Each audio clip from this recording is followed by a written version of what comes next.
ये बच्चों अब हम लोग स्टार्ट करते हैं मॉडल सेट पेपर 2 का पार्ट 2, जिसमें हम लोग 5 नंबर वाले क्वेश्चंस करेंगे। हालांकि 3 नंबर वाले क्वेश्चन करेंगे। 3 into 7 क्वेश्चन है, लेकिन करना आपको एग्जाम में कोई 5 ही है। हम लोग बनाते हैं। देखिए पहला सवाल कौन सा बोला, पहला क्वेश्चन जो आया है वो डेप्रिसिएशन चैप्टर से रिलेटेड है। देखिए क्या बोलता है, आइए हम लोग देखें।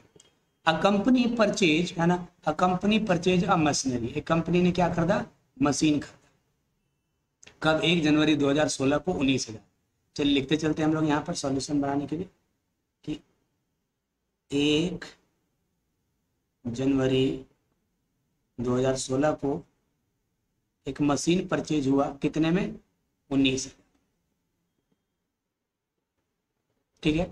एंड स्पेंड ₹1,000 और इंस्टॉलेशन। इसको इंस्टॉल करने में, मशीन को सेट करने में कितना खर्चा आया, 1,000। इसी में जोड़ दीजिए तो टोटल मेरा मशीन का कॉस्ट पड़ गया कितना, 20,000। अच्छा। Prepare machinery account for 3 year. 3 साल के लिए मैशनरी अकाउंट बनाइए, जबकि डिप्रेशन चार्ज करना है 20%। कौन से मेथड से, डिमिनिशिंग बैलेंसिंग मेथड से। ठीक है। तो आपको क्या बोल रहा है कि डेप्रिसिएशन चार्ज करना है 20% पर एनम। कौन से मेथड से, डिमिनिशिंग बैलेंसिंग मेथड से। तो आपसे बोला गया है मैशनरी अकाउंट प्रिपेयर करिए 3 साल के लिए। चलिए सबसे पहले हम लोग क्या करेंगे, मैशनरी अकाउंट बनाना शुरू करते हैं। हेडिंग दे देंगे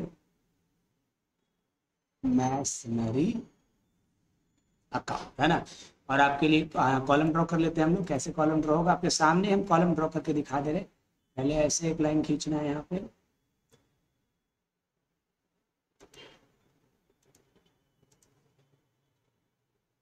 दूसरा लाइन,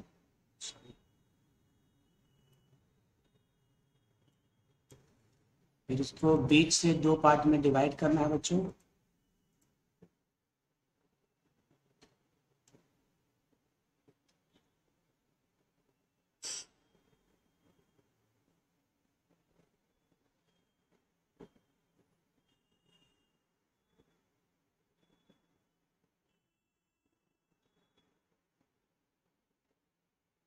काफी है इतना बड़ा।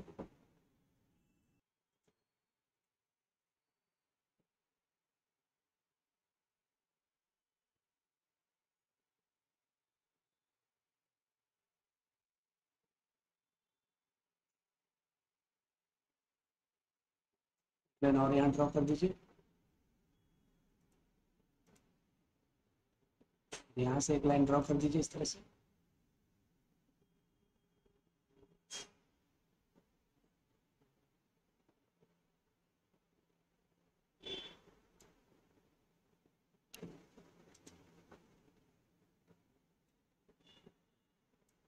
ये हो गया।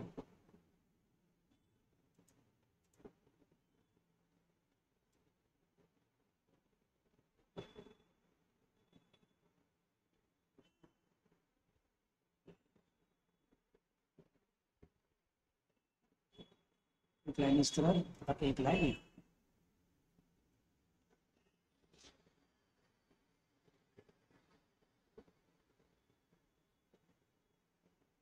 काफी है, ठीक है। इस तरह से कॉलम ड्रॉ हो गया। अब इसमें लिखेंगे क्या, सबसे पहले बच्चों यहाँ लिख देंगे डेट, फिर यहाँ लिख देंगे पर्टिकुलर्स, फिर यहाँ लिखेंगे अमाउंट रुपीज में, फिर डेट, पर्टिकुलर्स,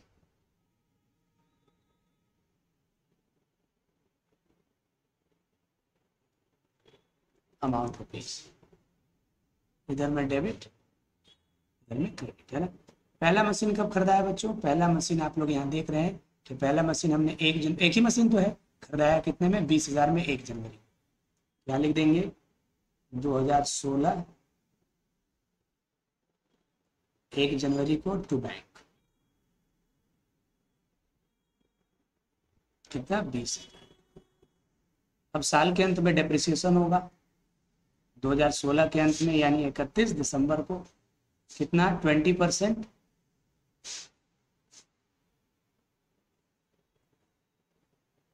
है ना। तो 20,000 का 20% निकाल लेना बच्चा, क्योंकि सालों भर यूज हो, जनवरी से यूज हो रहा है। कितना हो गया आपका 4,000। फिर आप निकाल दो बाई बैलेंस CD।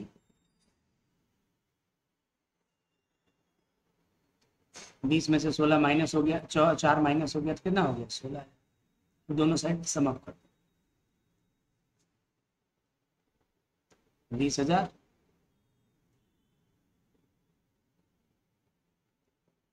और ये भी आ गया आपका कितना 20,000। ठीक है, बराबर हो गया। अब 2017 में आ जाएंगे हम लोग। 2017 के 1 जनवरी को लिख देंगे टू बैलेंस BD कितना 16,000। चूंकि यहाँ पर स्ट्रेट लाइन मेथड तो है नहीं, मेथड कौन सा है बच्चा, डिमिनिशिंग बैलेंसिंग मेथड है ना। देखिए यहाँ बोला था DBM है ना, इसलिए जो बैलेंस बचेगा उसका 20% निकालेंगे। तो अब हो जाएगा हमारा 2017 के 31 दिसंबर को। फिर क्या करेंगे हम लोग, डेप्रिसिएशन कितना अब 16,000 का 20% निकालना 3200 रुपये। ठीक है, ये निकालेंगे बाई बैलेंस CD। 16,000 में से 3200 माइनस कर दो तो आ जाएगा 12,800। दोनों साइड टोटल कर दो, पर आ जाएगा कितना 16,000 और इधर भी जोड़ दो, ये भी आ जाएगा आपका कितना 16। ठीक है, अब 2018 में आ जाते हैं। यही आपका 1 जनवरी को क्या बन जाएगा, टू बैलेंस PD।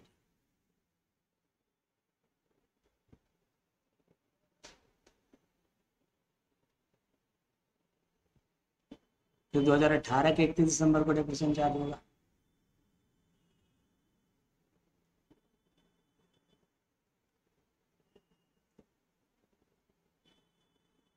$12,800 का 20% निकालना तो हिसाब से हो जाएगा 2,560 रुपये 24। ठीक है, और फिर क्या निकाल दोगे बाई बैलेंस CD। ठीक है, तो 12,800 में से 2,560 रुपये माइनस कर दोगे तो मेरे हिसाब से 10,240 रुपये आ जाएगा। दोनों साइड ऐड कर दो, 0 6 4 10 5 2 7 8 12,800 इधर भी हो गया। और CD बन जाएगा हमारा नेक्स्ट ईयर में 2000। हालांकि 3 साल ही बोला है, लेकिन 14 साल बस बैलेंस ट्रांसफर करके आप छोड़ दो।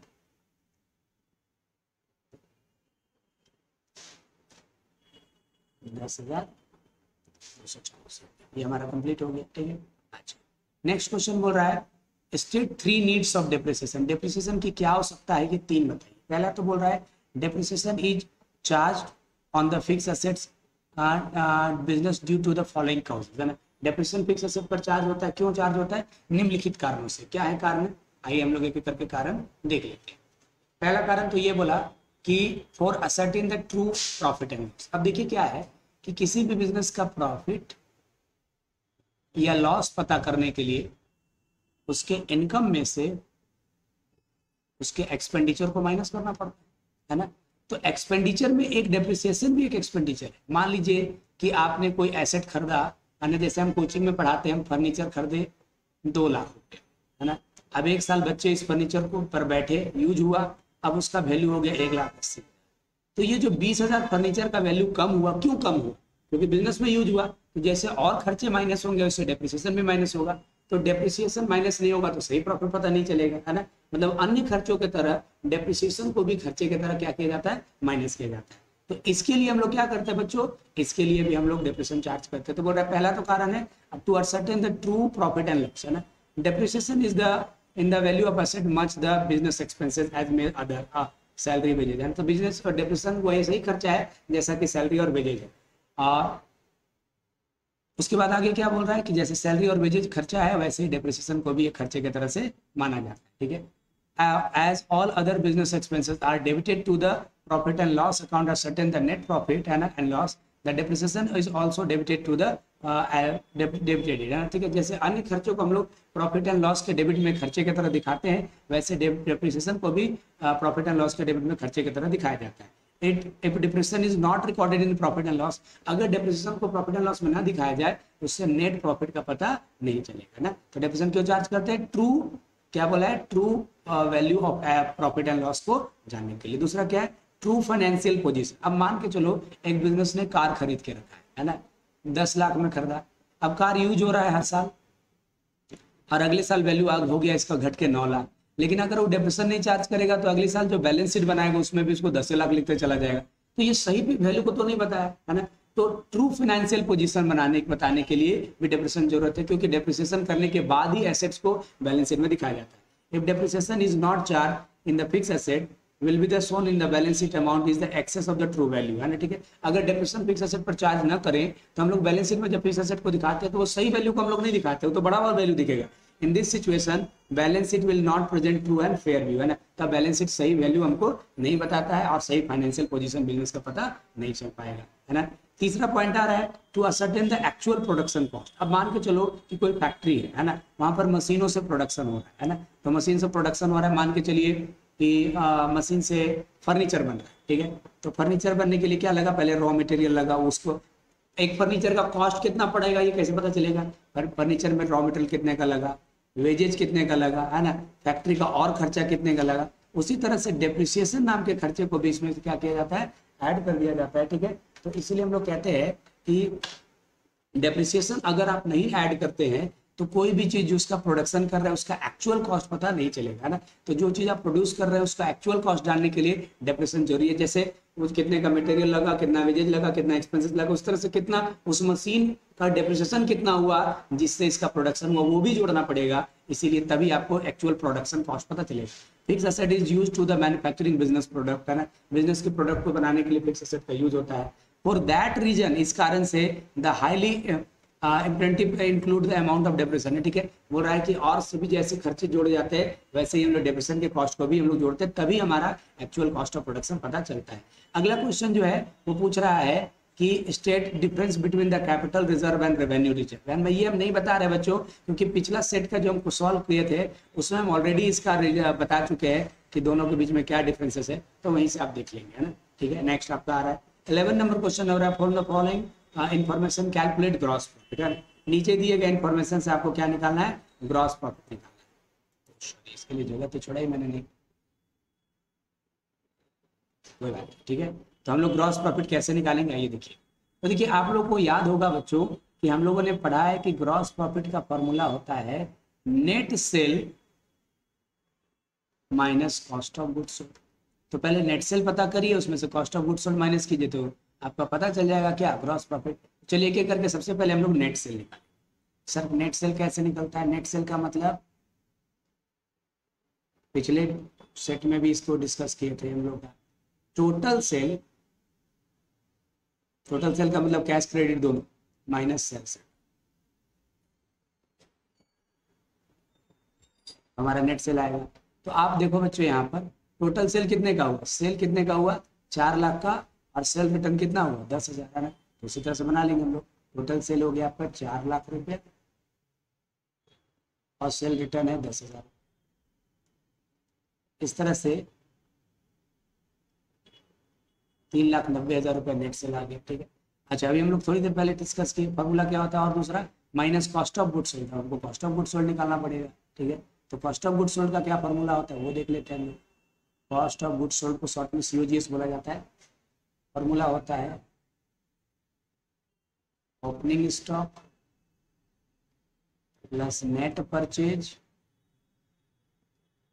Plus direct expense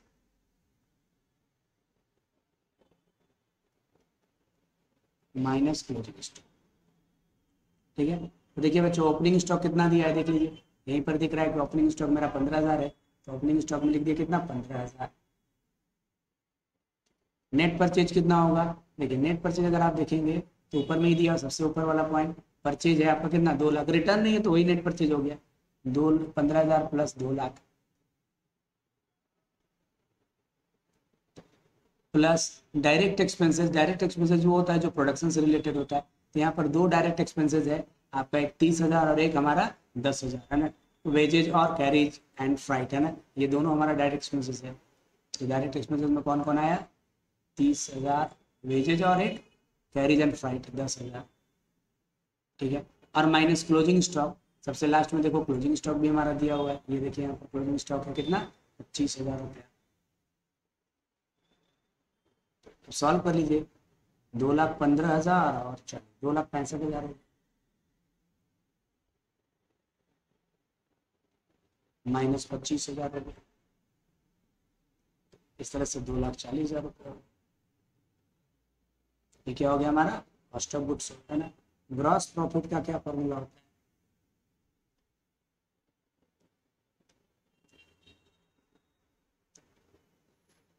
net cell minus cost of goods. तो नेट सेल देखिए हमने अभी निकाला है बच्चों यहाँ पर 3,90,000 रुपया माइनस कॉस्ट ऑफ गुड्स 2,40,000। तो इस तरह से हमारा आंसर हो गया ₹1,50,000। यही हमारा आंसर हो गया। नेक्स्ट क्वेश्चन की ओर पढ़ते हैं। तो नेक्स्ट क्वेश्चन क्या कहता है, नेक्स्ट क्वेश्चन कहता है बच्चों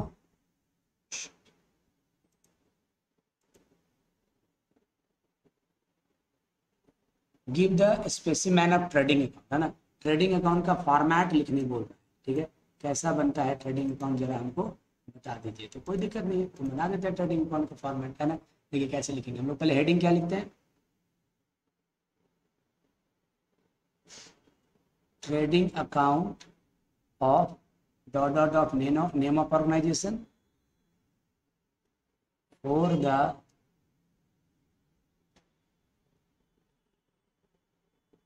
ईयर एंडिंग, यहाँ डेट लिख देंगे, है ना। उसके बाद हम लोग कॉलम ड्रॉ करेंगे। सर कैसा कॉलम होगा, दिखा देंगे आपको किस तरह कॉलम होगा।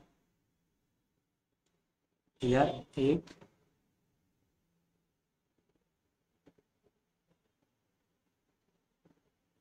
काफी है, इससे ज़्यादा फॉर्मेट कितना लिखेंगे।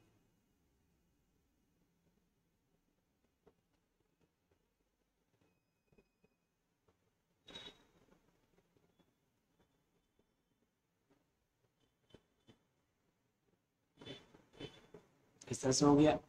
पहले यहाँ पर क्या लिखेंगे बच्चों, सबसे पहले हम लोग यहाँ लिख दें, और यहाँ ये हो गया particular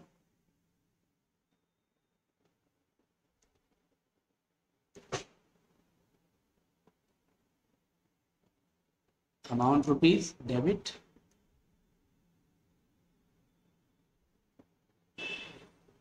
particular amount rupees credit, है ना। इतना हो जाता है। सबसे पहले क्या लिखा जाता है इसमें, ओपनिंग स्टॉक,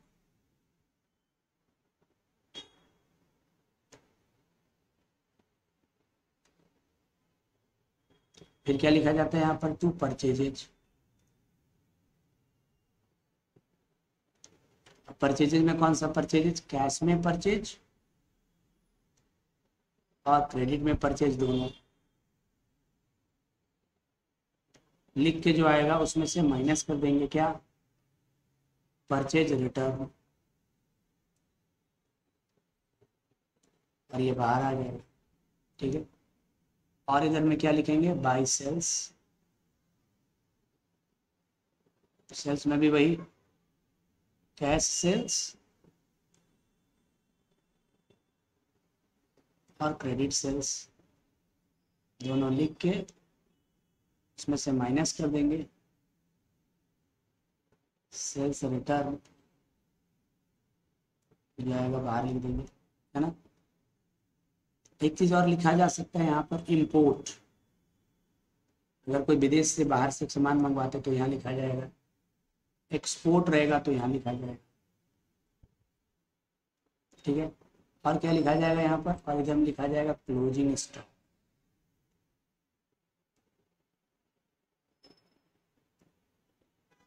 ये लिखा जाएगा। और डेबिट में क्या लिखा जाएगा, डायरेक्ट एक्सपेंसेस। इसका फॉर्मेट थोड़ा हम लोग और बड़ा कर देते हैं। और क्या लिखेंगे, to direct expenses. Direct expenses मतलब फैक्ट्री से रिलेटेड खर्चा, जैसे उसके अंदर में कौन कौन आएगा, वेजेज आएगा, है ना, और फैक्ट्री का रेंट आएगा, कैरियज आएगा, है ना। इसी तरह से 4-5 आइटम आप लोग को लिख देना है। बाहर हो जाएगा। अब हम लोग क्रेडिट का टोटल करेंगे। अगर क्रेडिट का ज़्यादा है तो क्रेडिट में जोड़ के उसको सेम यहाँ उतार के यहाँ जो बैलेंसिंग फिगर आएगा उसको क्या लिखेंगे, टू ग्रॉस प्रॉफिट। ग्रॉस हो गया।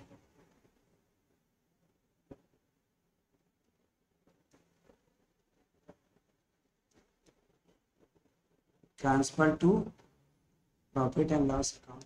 अगर डेबिट ज़्यादा हो तो यहाँ जोड़े, उसी को यहाँ उतारे, इसमें से इधर माइनस करके यहाँ जो बैलेंसिंग फिगर आएगा है ना उसको क्या लिखेंगे, बाई ग्रॉस लॉस।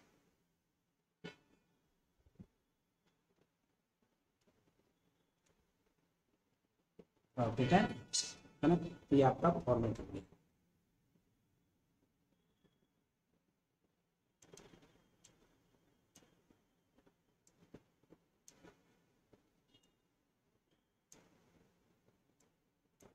अगला क्वेश्चन है कैलकुलेट द मिसिंग फिगर, है ना, जो नीचे इन्फॉर्मेशन दिया उससे मिसिंग फिगर निकाल। प्रॉफिट दिया हुआ है, कैपिटल एट एंड दिया हुआ है, capital eight introduces during the year मतलब एडिशनल कैपिटल दिया हुआ है। क्या क्या दिया हुआ है, पहले तो भैया इस साल का प्रॉफिट दिया हुआ है, कैपिटल एट एंड दिया हुआ है, कैपिटल इंट्रोड्यूसेस ये दिया हुआ है, ड्राइंग दिया हुआ है तो कैपिटल एट बिगनिंग निकाल। देखिए अगर आप लोग फॉर्मूला पढ़े होंगे तो क्लोजिंग कैपिटल बराबर क्या हो, या क्लोजिंग कैपिटल कहिए या कैपिटल एट एंड बराबर opening capital plus additional capital plus minus profit and loss. Profit होगा तो प्लस, लॉस होगा तो माइनस, और माइनस। ये फॉर्मूला आता है क्लोजिंग, है ना। तो यहीं से ओपनिंग आपको निकालना है। क्या निकालना है यहाँ पर, ओपनिंग, है ना। ओपनिंग का क्या फॉर्मूला बनेगा, है ना, देखो ओपनिंग कैपिटल कैसे, हम लोग इसको यहाँ रहने दिए बाकी सबको इधर ले आएंगे, है ना। तो इक्वल टू क्या होगा, पहले से इधर में क्लोजिंग कैपिटल है पहले उसको लिखेंगे, क्लोजिंग कैपिटल माइनस ड्राइंग, इधर आके प्लस ड्राइंग होगा, है ना। और देखिए ओपनिंग को इधर आने दिए बाकी सबको दूसरी जगह ले जाएंगे, ना। क्लोजिंग इधर है, माइनस ड्राइंग इधर आके प्लस ड्राइंग हो गया। अब ये जो प्लस एडिशनल और plus minus profit and loss था उधर जाके माइनस हो जाएगा। तो प्लस था तो क्या हो जाएगा, माइनस एडिशनल कैपिटल, है ना, और माइनस प्रॉफिट। तो ये देखिए यहाँ अगर प्रॉफिट था तो वो प्लस था तो इधर जाके माइनस हो गया, तो क्वेश्चन में तो प्रॉफिट दिया हुआ है ना। अच्छा चलिए अब लोग बना लेते हैं उसी अनुसार। तो क्लोजिंग कैपिटल कितना दिया, क्लोजिंग कैपिटल कितना है देख लीजिए, ऊपर में 80,000 बिल्कुल। उसके बाद ड्राइंग कितना है, ड्राइंग देखिए ऊपर में 12,000, माइनस एडिशनल कैपिटल देखिए कितना है 20,000, और माइनस प्रॉफिट सबसे ऊपर में देखिए कितना दिया हुआ है 24,000। ये समझना है कि प्रॉफिट क्यों माइनस हो रहा था। एक्चुअल में इधर में जब फॉर्मूला लिखाए थे प्रॉफिट रहेगा तो प्लस, लॉस रहेगा तो माइनस, है ना। अब प्रॉफिट इधर आके क्या हो जाएगा, माइनस हो जाएगा, ठीक है, इसलिए माइनस हो जाएगा। और माइनस प्रॉफिट, चारों आइटम ही है ना, माइनस प्रॉफिट 24,000 था ना प्रॉफिट, सॉरी।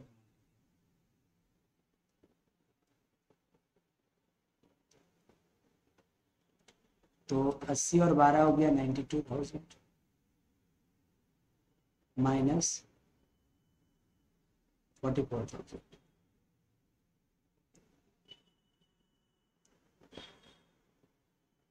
48,000 रुपया आपका, ठीक है। यही आपका आ गया कैपिटल एट द बिगिनिंग, ठीक है। अच्छा नेक्स्ट क्वेश्चन की ओर बढ़े हम लोग, जो कि 3 मार्क्स के क्वेश्चन में लास्ट क्वेश्चन है। क्या बोलता है कि write down the simple sum application of computerise accounting. Computerise accounting के कहाँ का एप्लीकेशन, ठीक है। तो देखिए एक तरह से कहिए कि कंप्यूटर से अकाउंटिंग करने में क्या क्या यूज होता है, ठीक है। In general use of computer accounting as per making the all transaction, है ना, हर तरह के ट्रांजेक्शन को रिकॉर्ड करना इसका यूज है। Preparing the various kind of ledger बनाने में उपयोग होता है कंप्यूटर अकाउंटिंग का। Keeping the record of the store ledger, store का रिकॉर्ड रखा जाता है। प्रिपेयरिंग द फॉलोइंग, और क्या क्या बनाया जाता है, देखिए वाउचर बनाया जाता है अलग अलग तरह का, जैसे कैश वाउचर हो गया, नॉन कैश वाउचर हो गया, ट्रांसफर वाउचर हो गया, कैश मेमो और क्रेडिट इनवॉइस बनाया जाता है, कैश बुक और सब्सिडरी बुक बनाया जाता है कंप्यूटराइज अकाउंटिंग के थ्रू, लेजर अकाउंट बनाया जाता है, ट्रायल बैलेंस बनाया जाता है, फाइनल अकाउंट बनाया जाता है, कॉस्ट रिपोर्ट बनाया जाता है, ठीक है। तो कहने का मतलब है कि लगभग सभी अकाउंटिंग प्रोसेस यहाँ पर होते ही है, ठीक है। तो क्या बोला गया यहाँ पर कि thus the required information are obtained from the demanding balance sheet, income statement, other report, मतलब अलग अलग तरह का रिपोर्ट भी बनाने में हमारा हेल्प होता है। चलिए ये हमारा कंप्लीट हुआ। 3 मार्क्स वाला क्वेश्चन, इसके बाद हम आपको 5 मार्क्स वाला क्वेश्चन 2 पार्ट में बनाएंगे क्योंकि वो लंबा हो जाता है।